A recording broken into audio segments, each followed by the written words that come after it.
కొందరు విరిగిన కారణంగా బాధపడుతున్నారు. ఇప్పుడు మీరున్న ఈ స్థితిలో ఉంటానని జీవితంలో ఎప్పుడు అనుకోలేదు.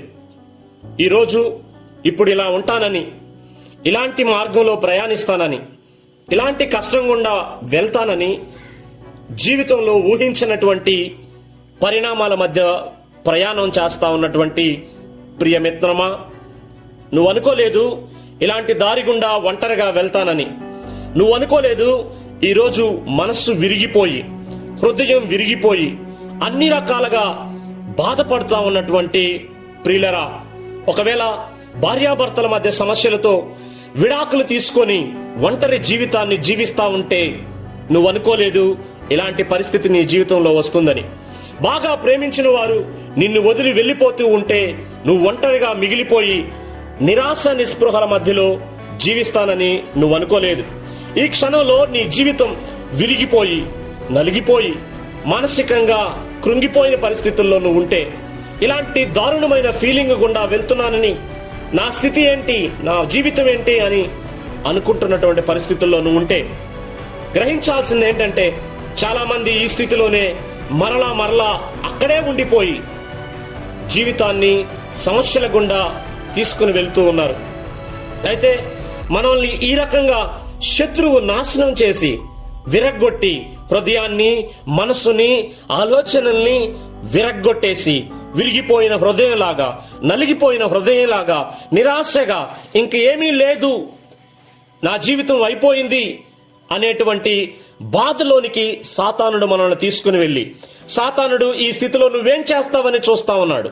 ఈ పరిస్థితుల్లో నుంచి బయటికి రాగలవా? శత్రువు నిన్ను అనగదొక్కి విరిగిన హృదయంతో, కన్నీటితో సాతానుడు నువ్వు ఉండడాన్ని చూస్తా ఉన్నాడు. నీ హృదయం, విరిగిన హృదయం ఇంకా అణిచివేయాలని వాడు ప్రయత్నిస్తా ఉన్నాడు. ఇంకా నిన్ను దుఃఖంతో నింపాలని ప్రయత్నిస్తున్నాడు. ఇంకా నిన్ను ఏడ్పించాలని ప్రయత్నిస్తున్నాడు. ఇంకా నిన్ను చూసి ఆనందపడాలని ప్రయత్నిస్తా ఉన్నాడు. నీ జీవితంలో నుంచి, ఈ విరిగిన స్థితిలో నుండి, ఈ నలిగిపోయిన స్థితిలో నుండి, ఈ దారుణమైన పరిస్థితుల్లో నుండి బయటికి రావడానికి ఒక అవకాశం ఉంది. బయటికి తీసుకురావడానికి దేవుడు సిద్ధంగా ఉన్నాడు.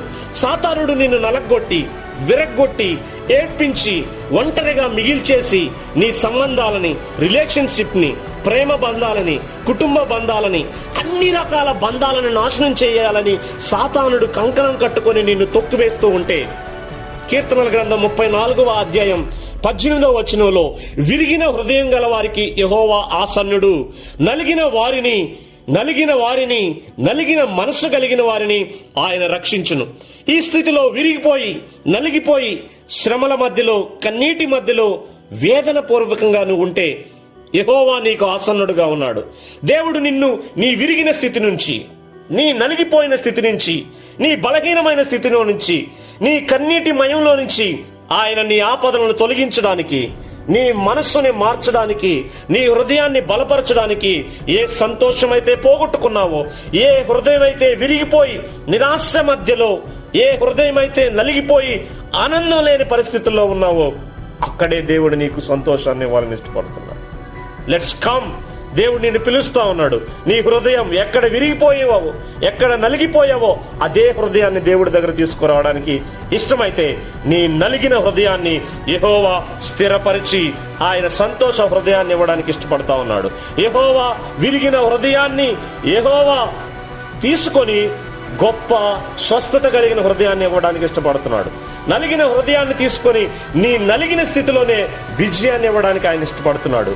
అయితే నీ హృదయాన్ని, విరిగిన హృదయంగానే, నలిగిపోయిన నీ హృదయాన్ని నలిగిపోయిన హృదయంగానే, పాడైపోయినటువంటి నీ యొక్క ఉద్దేశాలని అలాగే దేవుడి దగ్గర తీసుకురా. విరిగిపోయిన కుటుంబ సమస్యతో విరిగిపోయావా, ప్రేమ బంధంతో విరిగిపోయావా, మానసిక పరిస్థితుల మధ్య విరిగిపోయావా, నిన్నెవరు వించేసి సాతాను నీ మీద విజృంభిస్తున్నటువంటి ప్రస్తుత సమయంలో యేసుక్రీస్తు ప్రభువా, నా విరిగిన హృదయాన్ని నీ దగ్గరికి తీసుకొస్తున్నాను, నా నలిగిన హృదయాన్ని నీ దగ్గరికి తీసుకొస్తున్నాను, నా హృదయాన్ని, నా విరిగిన మనసుని క్షమించి నన్ను నీ బిడ్డగా చేసుకో అని ప్రభు దగ్గరికి రాగలిగితే ప్రభు నిన్ను బలపరచడానికి, జయించడానికి, బలం ఇవ్వడానికి, శక్తినివ్వడానికి, ఆరోగ్యం ఇవ్వడానికి, పాడైపోయిన దాన్ని మరలా కట్టడానికి ఆయన సమర్థుడు. ప్రాకారాలని మరలా నిర్మించగలడు. నీ పూర్వస్థితిని నీకు మరలా ఇవ్వగలడు. నీవు ఏడైతే కోల్పోయావో, ఏడైతే ఓడిపోయావో, ఎక్కడైతే నలిగిపోయావో అక్కడే ప్రభు ఆసన్నుడుగా ఉండి యెహోవా నలిగిన వారిని, విరిగిన వారిని రక్షించగలిగిన వాడు, విడిపించగలిగినది వాడు, నిన్ను గెలిపించగలిగిన వాడు.